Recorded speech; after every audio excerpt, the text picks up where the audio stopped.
शहरी विकास, ऊर्जा, जलस्रोत तथा सिंचाई, भौतिक पूर्वाधार विकास मन्त्री कुलमान घिसिङ कञ्चनपुर आउनुभएको छ र कञ्चनपुर आएर उहाँले महाकाली तेस्रो चरण र महाकाली 4 लेन पुल लगायतको अनुगमन गर्नुभएको छ। उहाँले आएर यस्तो भन्नुभयो।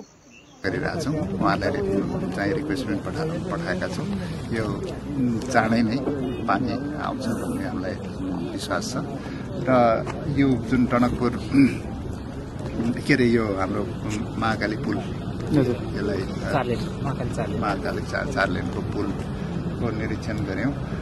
यसको मुख्य समस्या जुन तटबन्ध नदी नियन्त्रणको समस्या रहेछ र केही चाहिँ ठेक्काको समस्या पनि रहेछ। यसलाई तत्कालै हामी चाहिँ कसरी समाधान गर्न सकिन्छ भनेर हामी समाधान गरेर केही तटबन्धहरू ठाउँ ठाउँमा चाहिँ गर्नुपर्ने, ढुङ्गा गिटीको कारणले व्यवस्थापन गर्नुपर्ने धेरै कुराहरू छन्। यसलाई पुल बनिसकेको छ, यसलाई व्यवस्थित गर्नुपर्ने मात्रै बाँकी छ र तत्काल निर्णय गरेर अगाडि बढ्नुपर्ने छ।